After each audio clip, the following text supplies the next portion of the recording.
Selamat berjumpa kembali dalam pembahasan kita, di mana pembahasan untuk kesempatan kali ini yaitu tentang harga pasar.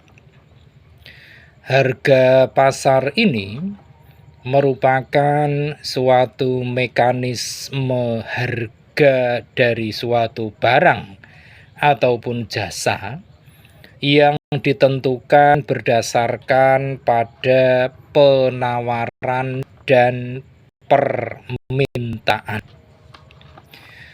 Adapun untuk harga pasar ini terbentuknya itu melalui beberapa tahapan ataupun proses, yang mana tahapan pertama yaitu tahapan penentuan harga pokok.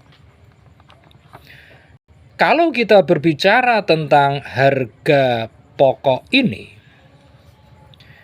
merupakan biaya yang dikeluarkan untuk memproduksi barang ataupun jasa yang akan dijual.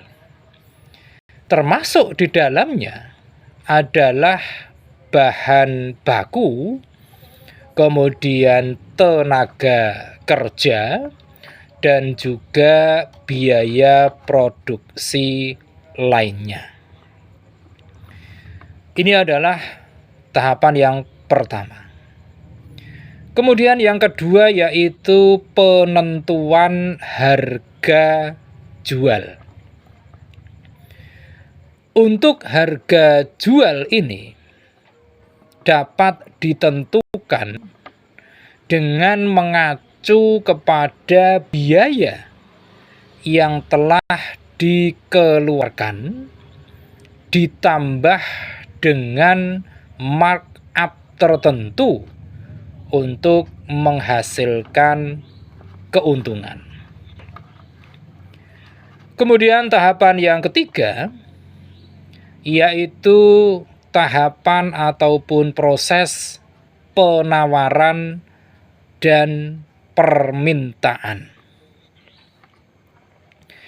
Setelah ditentukan harga jual dari suatu barang ataupun jasa, maka kemudian barang ataupun jasa itu ditawarkanlah ke pasar.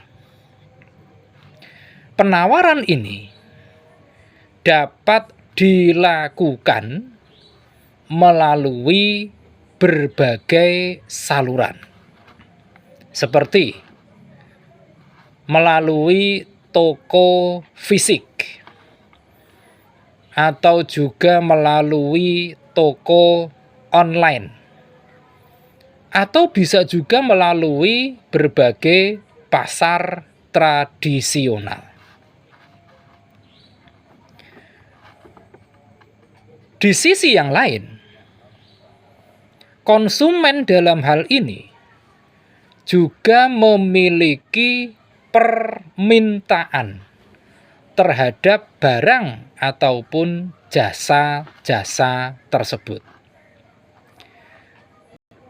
Permintaan ini dipengaruhi oleh berbagai faktor, seperti faktor yang menyangkut tentang harga, tentang preferensi konsumen, yang menyangkut tentang kualitas, merek, dan sebagainya.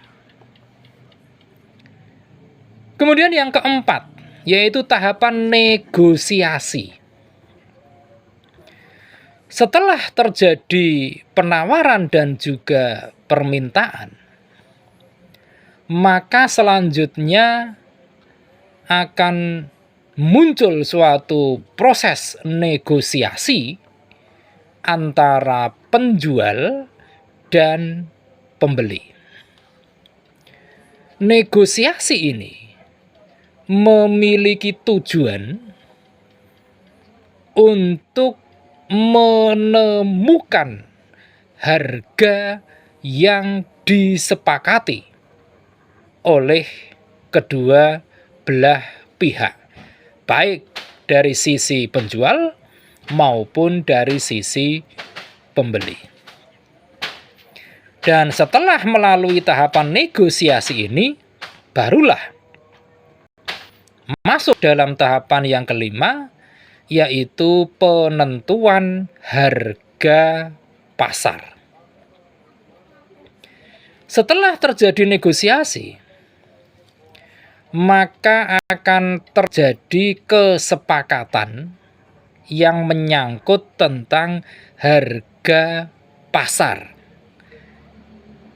yang mana harga pasar ini merupakan harga yang disepakati oleh kedua belah pihak. Proses dari terbentuknya harga pasar ini sangat-sangat dipengaruhi oleh beberapa faktor. Seperti halnya faktor tentang persaingan yang terjadi di pasar tersebut. Kemudian juga faktor tentang ketersediaan akan barang ataupun jasa tersebut. Dan tidak ketinggalan yaitu faktor yang menyangkut tentang tingkat kebutuhan dari konsumen.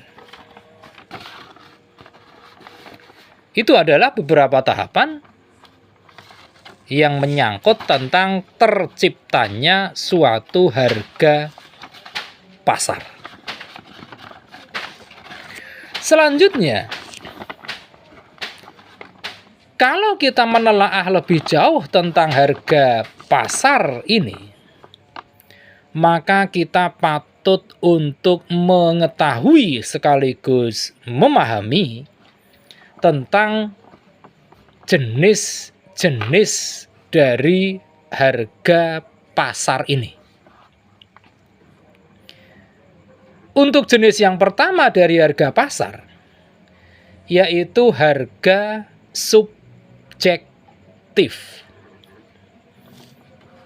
Harga subjektif ini merupakan harga yang ditetapkan sesuai dengan taksiran ataupun opini dari seseorang, baik itu dari pihak penjual maupun dari pihak pembeli. Ini adalah harga subjektif. Kemudian yang kedua adalah harga objektif. Harga objektif ini merupakan harga yang telah disepakati antara penjual dan juga pembeli. Nilai dari harga objektif ini kemudian dijadikan patokan ataupun acuan dari para penjual dalam memasarkan berbagai produk-produknya. Kemudian yang ketiga, yaitu harga pokok. Harga pokok ini didasarkan pada nilai real suatu produk, atau dapat juga diartikan sebagai jumlah nilai yang dikeluarkan demi menghasilkan produk-produk terkait. Ini adalah harga pokok. Kemudian yang keempat yaitu harga jual. harga jual ini adalah harga pokok yang telah ditambahkan dengan besaran keuntungan yang ingin diraih oleh kalangan penjual. Inilah 4 jenis harga pasar yang patut untuk kita kenali. Selanjutnya, mungkin muncul suatu pertanyaan tentang bagaimana cara menentukan harga pasar ini. Ada beberapa cara manakala kita akan menentukan harga pasar. Yang pertama adalah dengan metode ataupun cara, yaitu margin pricing.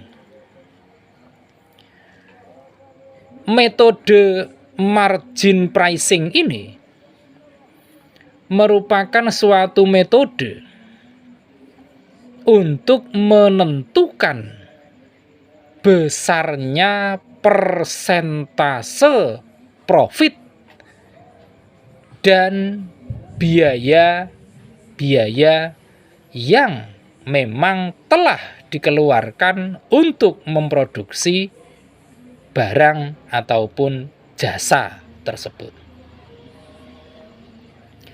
Biasanya untuk metode margin pricing ini, besaran persentase profit ini dilakukan untuk tiap-tiap produk yang dijual. Patokannya adalah bahwa kita menentukan harga jual yang ingin kita gunakan terlebih dahulu sebelum menentukan profit yang ingin kita raih. Harga jual ini bisa kita peroleh dari kegiatan yang bernama riset pasar, atau yang sering dilakukan adalah dengan membandingkannya dengan harga dari produk serupa yang dihasilkan oleh kompetitor. Nah, untuk menghitung margin pricing ini,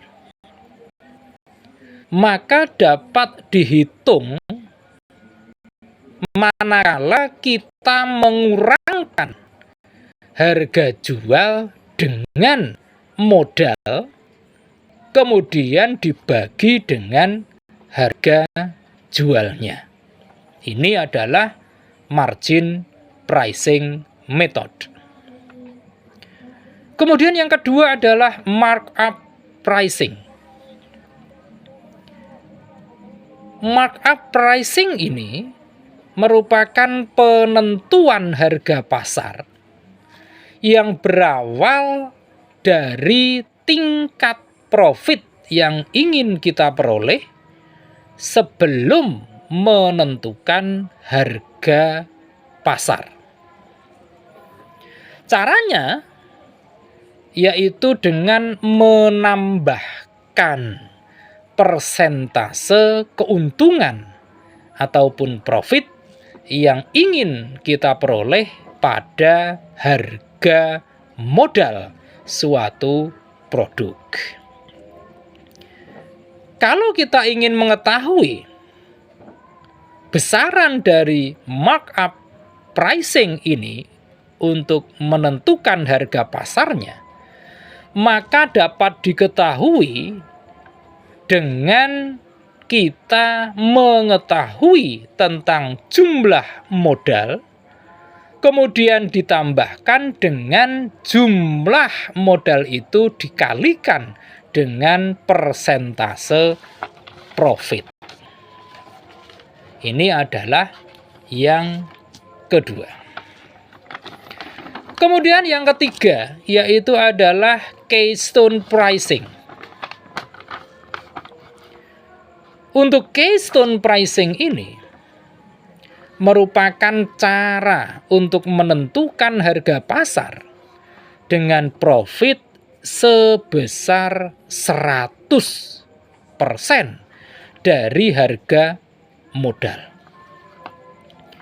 Biasanya penetapan harga pasar dengan metode keystone pricing ini dilakukan untuk berbagai produk yang tidak habis pakai, seperti halnya produk-produk tas, pakaian, sepatu, dan sebagainya.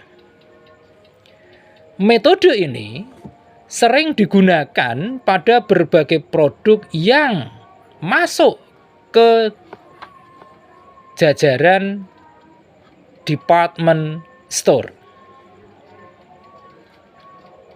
Dan biasanya department store ini yang tergolong berskala besar, di mana ini bertujuan untuk menutup biaya operasional yang memang sudah cukup besar.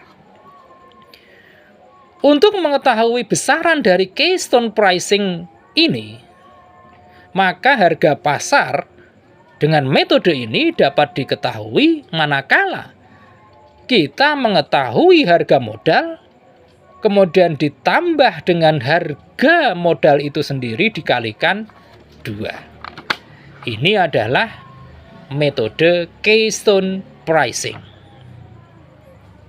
Nah, kalau kita berbicara lebih jauh lagi tentang harga pasar ini, maka ada beberapa faktor yang mempengaruhi besaran dari harga pasar. Faktor-faktor yang sangat-sangat memiliki peluang untuk mempengaruhi harga pasar, diantaranya yang pertama adalah misalnya harga barang-barang mewah jika dibandingkan dengan kebutuhan yang ada. Kemudian juga ada kondisi ekonomi dunia. Kemudian ada juga faktor yang berkaitan dengan penurunan ataupun peningkatan ketersediaan lapangan pekerjaan. Dan juga yang tidak kalah pentingnya yaitu faktor jumlah ataupun besaran upah yang diterima oleh para pekerja. Nah, ini adalah beberapa faktor yang memang memiliki peluang untuk mempengaruhi besaran dari harga pasar. Nah, untuk jenis-jenis penetapan harga pasar ini, kita dapat mempraktekkannya dengan melalui berbagai strategi. Yang pertama yaitu strategi harga pasar yang sesuai dengan pasar. Jadi, harga pasar kita itu paling tidak mendekati ataupun sama dengan harga produk yang dihasilkan oleh kompetitor kita. Ini adalah yang pertama. Kemudian yang kedua yaitu di bawah harga pasar. Jadi harga produk yang kita jual itu kita tetapkan besaran harganya di bawah harga produk yang dihasilkan oleh para kompetitor. Dan yang ketiga yaitu harga pasar kita di atas pasar, di mana harga produk kita itu lebih tinggi ataupun lebih mahal dari harga produk yang dihasilkan oleh para pesaing kita. Produk-produk yang menawarkan lebih banyak fitur ataupun nilai ini biasanya memiliki harga yang berada di atas pasar. Demikian penjelasan singkat kita kali ini yang berkaitan dengan harga pasar. Mudah-mudahan ini bermanfaat bagi kita semua dan kita akan meneruskannya dengan membahas berbagai topik yang tidak kalah menariknya pada sesi-sesi berikutnya. Terima kasih atas perhatian Anda semua. Dan jangan lupa setelah menyaksikan tayangan ini silakan klik di layar Anda untuk like, comment, share, dan tentu saja jangan lupa subscribe.